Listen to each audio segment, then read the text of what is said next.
I can.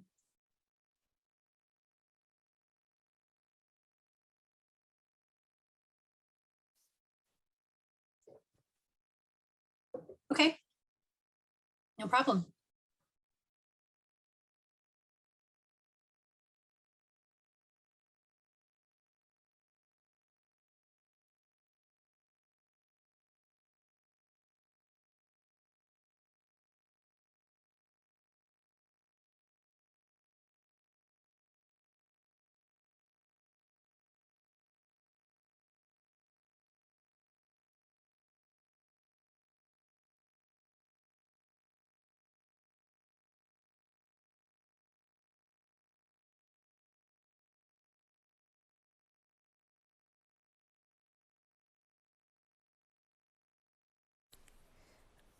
Yeah, hi Kurt. Mic check. 1, 2, 3, 4.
building a better Bay Area. Moving forward, finding solutions. This is ABC7 News.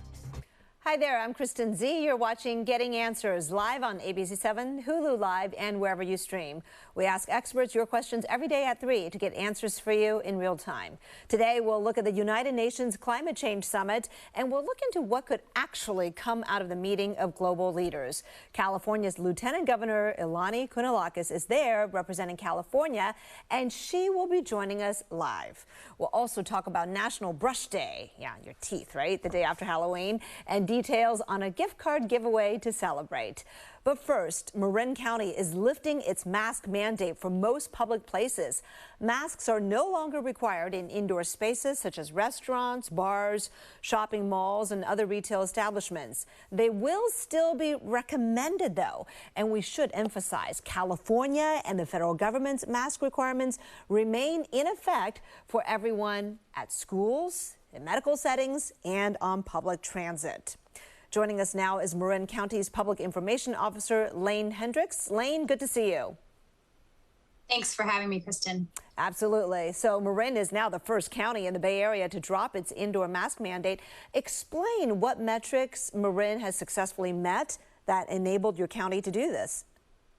Well, as you may recall, a few weeks ago, our regional Bay Area health officers set forth a 3-point criteria in order for a local county to lift their mandate. And that was really based on vaccination progress, hospitalization rates, and also how a county was doing within the CDC's community transmission tracker. Now, for Marin, we were able to meet that criteria because as far as our vaccination rates go, more than 80% of our entire community is fully vaccinated. Looking at hospitalizations, we're seeing some of the lowest hospitalization rates we've seen in months. And as it relates to the CDC's community transmission tracker, we were able to maintain more than 21 cumulative days in that moderate or yellow range of community transmission. And to date, or at least today anyway, Marin County is the only California county in that lower moderate transmission range. Well, congratulations, first in the Bay Area to reach that 21 days or more in that range. We mentioned some of the places where indoor masking is still required, though. What about offices? Well, and I'm glad you brought that up. You know, there's one thing that you didn't mention in your opening package, and that was that, you know, Marin County is now back to defaulting to the state of California's health order on masking. And while, yes, indoor masking is lifted for most, it's still required if you're unvaccinated or not yet fully vaccinated in a lot of those common settings that we visit on a day in and day out basis. So we're talking your restaurants, your grocery stores. Really, by lifting the local order, we're making it possible for those that are fully vaccinated to go without masks. And then, of course, as you mentioned, there are those 3 key settings where people, regardless of vaccination status, still have to wear masks. And those are those kid-based settings like schools, daycares, other youth settings, health settings, hospitals, medical offices, and then public transit. Whether you ride the bus, take the train, you're going to be taking a flight. Those are areas where, regardless of your vaccination status, you need to be wearing a mask. Got it. Okay, so I'm fully vaccinated. I can go shopping without my mask if that's my choice. And very important, Lane, to point out, right, if the business is okay with it, right? Because businesses can still require masks if they choose to, right? Isn't that their right? That is correct. The state of California gives businesses 3 options as it relates to implementing their statewide order. A, they can basically take their customers' word for it that they are vaccinated and operate kind of on an honor system. Secondly, they can choose to actually verify vaccination status by checking vaccine cards or those cool QR codes that a lot of us use now. Or third, they can say we're going to continue to require masks for all who enter, regardless of vaccination status. So our advice to you is if you are shopping or you are going to be visiting a business in Marin, keep that mask with you, even if you are fully vaccinated, because it may vary by business. And frankly, we don't want to necessarily convey the point that masks are out the window. They're still a very important COVID mitigation tool. And with the flu season upon us and also the holiday season, we're going to want to gather more. Masks are still an important tool to leverage. We know our community knows how to use them. So we don't necessarily need to mandate them by law anymore, but we know that they're still strongly recommended, not only locally, but by the CDC. All right. Which brings me to the point, though, right? If you say, look, there's still good reason to keep your mask on for the winter, you know, there's some who would argue then why drop the mandate in the first place, right? Because if you do that, the second things stabilize and we're doing a little bit better, isn't that just kind of short-sighted because you might have to shift course again the second another wave comes about, right? What do you think about that? It's hard to say what future waves will look like. We're in a different place than we were last winter. As we talked about earlier, Marin County, more than 80% of our residents are fully vaccinated, and we're on the cusp of some very exciting news later this week with pediatrics potentially being approved for vaccines, so that overall vaccination rate could continue to rise. Will we see a rise in cases over the holidays? It's likely, but it won't likely be that spike that we experienced last December. That being said, as we start to, you know, we're nearing what, 20, 21 months in this pandemic, we know that the community knows what to do. They know to wear masks in those higher risks environment, and hopefully they've already made vaccination a part of their household health long-term strategy. So we don't necessarily feel that we need to mandate those behaviors by law. They should already be a part of our normal routine now. Yeah, I mean, honestly, based on the viewer polls that we run, I think folks in the Bay Area, certainly Marin County, probably won't be changing their behaviors that they've adopted over the past year and a half really drastically. So, right. All right. I want to ask you, though, now that the indoor mask mandate is gone for now, what might trigger for it to come back? Anything that's spelled out? So in talking with our public health officer, Dr. Matt Willis, it would take a really, and again, we're talking about to do a health order, it would need to be a pretty drastic setting. So we really want to get away from governing by health order and really make recommendations for people to do the right thing. We would only want to issue a health order of that type if we're seeing such a surge that would impact our healthcare system or because of some imminent threat to our community. So hopefully we don't need to go there, because again, we're seeing we're seeing lower case rates overall because of our higher vaccination rate. All right, so going back into the orange transmission tier would not be an automatic trigger. You'd have to wait and see, right? Okay, speaking of vaccination rates, I know you are excited because even though 93% of your eligible residents are already vaccinated, you'll be able to get a lot more when the 5 to 11-year-olds go, which we expect that approval will come from the CDC this week. So give us a sense of how the rollout might look like in Marin County. We're really excited about this, and we've heard from a number of local parents. They're also excited about this. The rollout, as soon as we get that green light, we're going to start seeing clinics popping up around Marin County. They're going to come in different forms. We are partnering with the Marin County Office of Education to offer some school-based vaccine clinics, because we recognize in some neighborhoods and some communities that's easier for parents to access. We also will be providing some community-based, larger scale clinics, not quite the mass vaccination clinics we saw at the beginning of our vaccine rollout, but those that can take, upwards of 1,000 students per day. And then, of course, remember, medical providers are still going to be an important resource for families, especially as parents may still have lingering questions or concerns. That family doctor or pediatrician can be a great source of support just to help that parent feel reassured that they're making the right decision for their child. And then, of course, there's our local pharmacies, CVS, Rite Aid, Safeway. Those are all providers of vaccine now and have indicated to us they plan to administer the pediatric vaccine once all the federal and state approvals are in place. All right, Eleni Hendricks, Marin County's Public Information Officer, on this first day that Marin County dropped its indoor mask mandate. Of course, state and federal rules still apply. So thank you so much for that information. Good luck to you. Yeah, thank you so much for having us. Coming up next, global leaders are together right now to try to make a change to climate change. Will anything actually happen? We'll talk to California's Lieutenant Governor, who is there right now, and she will be joining us live next. Just checked out something to make sure I was right. It's Thunberg, because all the Scandinavian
Coming back out. 7, 6, 5 seconds.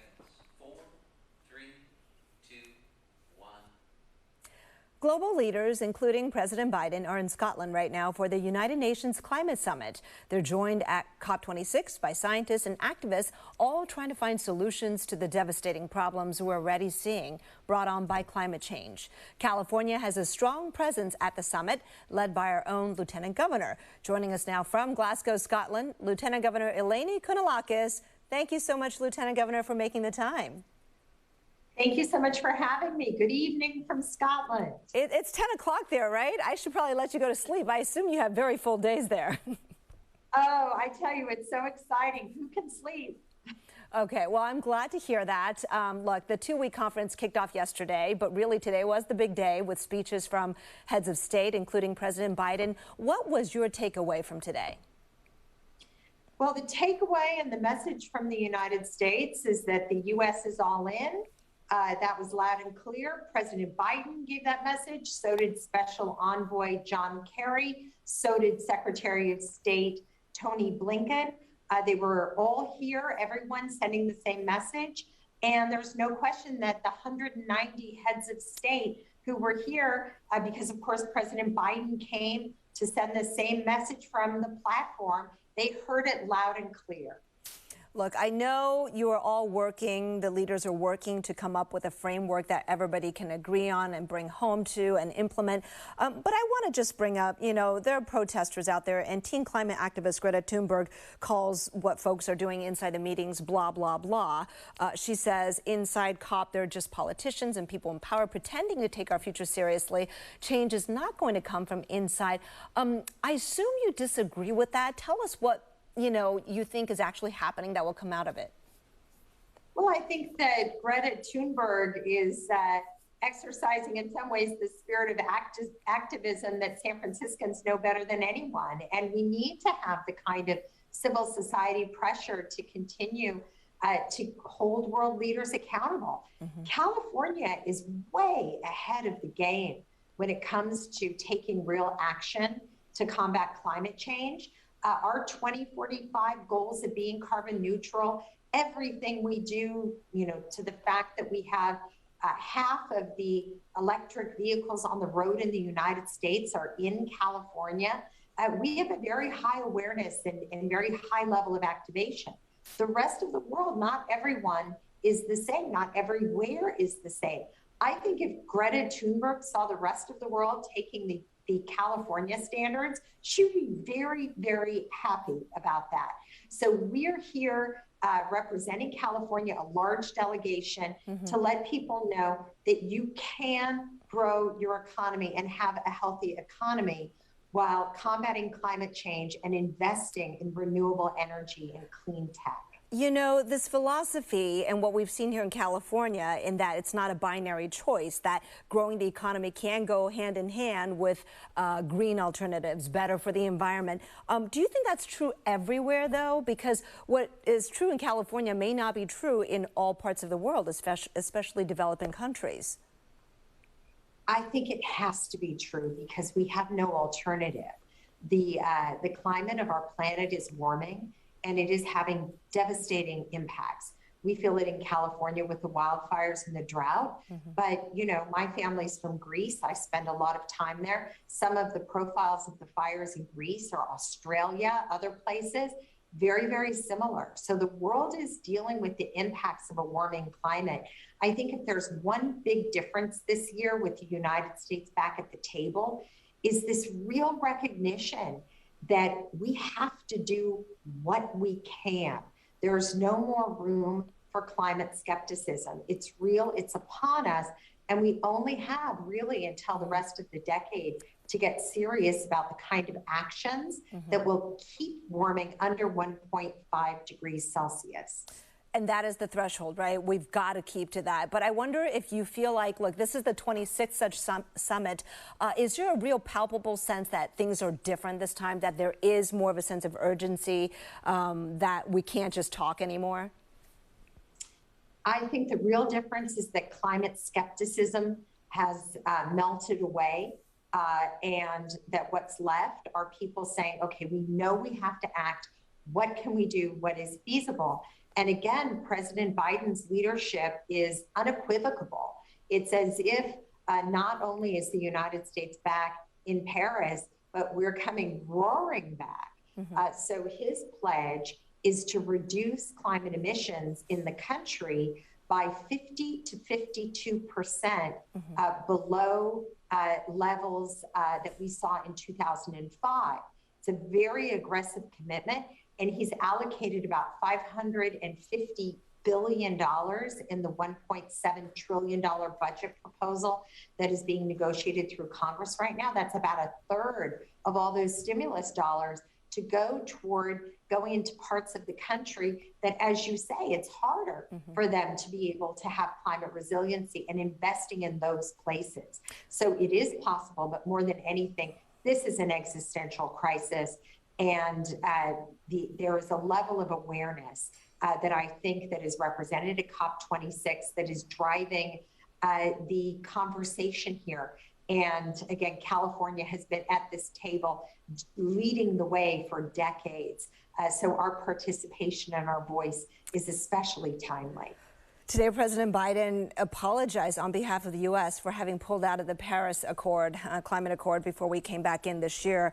But I wonder if you think the U.S. has regained its place. Do you get the sense that, you know, our leadership position on climate in the eyes of the world, especially with, you mentioned the ambitious, you know, initiatives in Build Back Better, but it hasn't passed yet. And I know Democrats are optimistic, but still it hasn't passed yet. What do you think the world is thinking looking at us? Well, my message here is to say that over half of the population of the United States, over half of the GDP of the United States, led by California, stayed in the Paris Climate Accords. We have the power in our state to set our own emission standards. The Trump administration sued us and tried to take that power away, and we won the lawsuits and kept that authority. So what we're here to say is that, you know, even in the worst case scenario of the Trump administration and what they did in the last administration, really kept the U.S. kept going in many ways because of California and other states' continued participation. So there's a lot to be hopeful about. Again, our participation here is very important for that reason as well. And we're going to continue to stand on every platform and every panel and tell the California story. I imagine you're, you know, people are approaching you to find out what California is doing that's working. But what are you hoping to learn there through those panels and workshops that you might want to take home to California and implement here?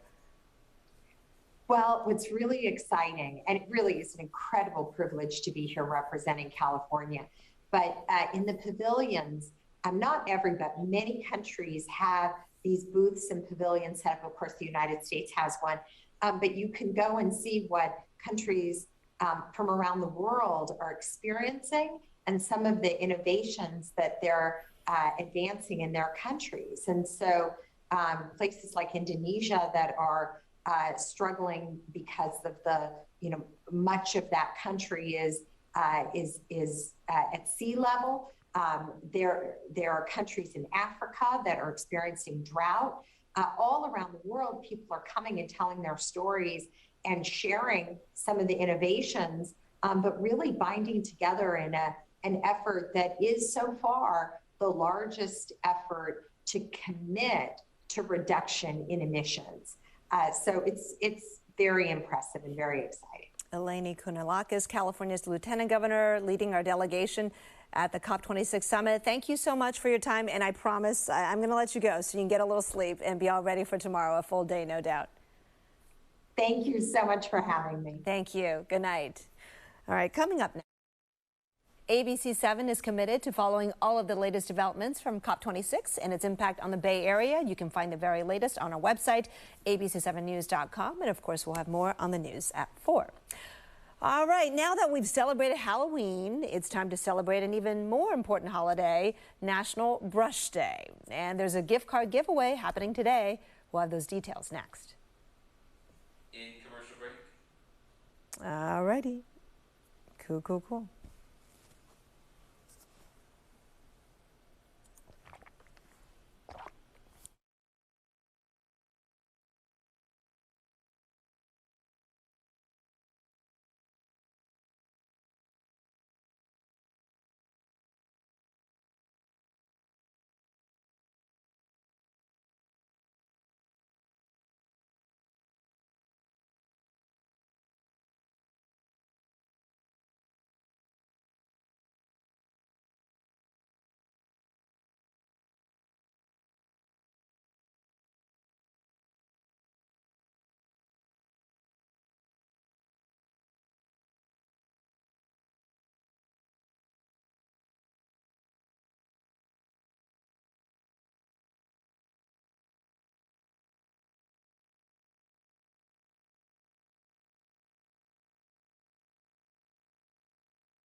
Today is National Brush Day, and it's no coincidence it's set for the day after Halloween. Kids have bags of candy that they'll be enjoying for days or weeks, depending on the size of their loot. So joining us now to talk about the importance of brushing for kids and adults, Adriana Dement, spokesperson from Smile, California, part of the California Department of Healthcare Services. Adriana, thanks for your time today. Thank you for having me. Okay, so yesterday we had Halloween. Is today the single biggest day for candy consumption? Of course it is. And that's why today we're actually celebrating National Brush Day. It's always observed annually on November 1st. And the annual holiday provides a timely opportunity for all families to brush up on their dental habits, especially after consuming all that candy after Halloween. Well, I definitely want to get tips from you, but can you first tell me what is the problem with candy in terms of its impact on teeth and oral health? Of course. So as we know, sugar that kind of sits on our teeth causes those cavities. And even though they are preventable, they are the most common chronic childhood disease, more common than asthma and hay fever. Okay. Are certain candies worse than others for our teeth? Any candy or any food that's left on the teeth will be bad for the teeth. So it's always good to, brush in between snacking or after we're done eating so that food isn't sitting on the teeth and feeding the bacteria that cause cavities. So between, I guess, every time after you snack, that's not really practical at schools though. So could you swish some water around? Like, is that better than nothing? Yes, even in early childhood daycare like Head Start, it's always recommended if they can't do regular teeth brushing, mouth rinsing with just water helps as well. Okay, so give us some proper brushing tips. In fact, I'm not even sure I do it properly because I think I might go at it a little too hard, which is not great for the gums. So I'll take some tips. Of course. So as we know, flossing is very important, twice a day if possible. If not, we'll take one day. But brushing for 2 minutes. 2 minutes does seem a long time, but if you break it up 30 seconds per each side of the mouth, you will accumulate those 2 minutes. And a lot of electric toothbrushes now do have the 2-minute timers that help us make sure we're brushing long enough. All right, by the way, I just want to point out one of our viewers says you have nice teeth. That's because Adriana brushes properly. I'm telling you, and flosses. Yes. Okay, Thank you. Tell me about what are some of the preventive services that kids and parents should consider other than proper brushing. So we want to talk about what's available to them and also what if they can't afford it. Right. So with the Medi-Cal dental program, parents are able to take their kids to the dentist twice per year or once every 6 months. And adults are able to go to the dentist with the Medi-Cal dental program once a year. And the Medi-Cal dental program covers free or low-cost dental checkups and cleanings for the whole family. All right, that's great to hear. Okay, you do have a contest going on right now, right, to promote brushing your teeth. Tell us about it. Absolutely. So to celebrate National Brush Day, Smile California is hosting a Show Us Your Brush selfie contest. So 3 randomly selected participants across the state will be entered to win a $50 Visa gift card, and winners will be notified through direct message on Instagram. So all you have to do throughout the day today is show us how you're brushing your teeth. Contest does close just before midnight today, and you're going to tag @SmileOnCalifornia on Instagram using the hashtag SmileCalifornia and National Brush Day to be entered. And then winners will be notified tomorrow morning at 10 a.m. Ooh, all right. That sounds great. All right. You're running out of time. Deadline is midnight tonight, right? Yes. All right. Adriana Dement, thank you so very much for helping us learn how to maintain our oral health the day after Halloween. Don't go away. We'll continue this conversation with you on Facebook Live. Take a short break, and on YouTube as well. Take a short break right now. Any commercial break? All right, Adriana, can you tell me if, I'm sure you track the data. Are the numbers getting better in terms of like reducing cavity through all the education campaigns I know that the state has done? Or are you seeing any trends? It definitely does help, especially with the Medi-Cal program. A lot of families weren't aware that that benefit was available to them. So with the Smile California campaign and the public awareness that we've been doing in collaboration with local oral health programs and various other community agencies, we've been able to spread the word about the importance of early dental checkups for kids, as well as visiting the dentist regularly and taking advantage of those dental benefits. I wonder, and I think this point a lot of people don't think about. We tend to treat dental as its own separate thing in terms of our healthcare system, the way it's set up. But how closely is dental health connected with other health issues in the population? Yes, a lot of the dental consultants that we work with always emphasize that the mouth is still part of the body. It's always treated as a separate part, but it's inclusive. So a lot of the bacteria causes inflammation. It's connected to heart disease, diabetes, and a lot of times certain oral health cancers aren't detected early enough because people aren't going to the dentist regularly. So by going to the dentist, we can catch oral cancers a lot sooner, as well as maybe some undiagnosed high blood pressure or diabetes. Good point. I'm staring at that toothbrush behind you. Is that a real toothbrush? It's certainly massive. It is a giant toothbrush, yes. Do you bring that with you to talks with kids and use it to demonstrate? Yes, they love taking pictures with it at health fairs. When they see our backdrop, they're just holding it. Even when I'm at home with the kids and they see me bring all the stuff I use, they get so happy to see that giant toothbrush for some reason. It's pretty exciting. Adriana Dement, thank you so much for all that great information. Really appreciate your time. 10. Thank you. 8, 7, 6, 5 seconds, 4, 3, 2, 1. Thanks for joining us today. We covered Marin County dropping its mask mandate, and we talked with our state's Lieutenant Governor Eleni Kounalakis, who's at the Climate Summit in Scotland. We'll be back here at 4. See you later.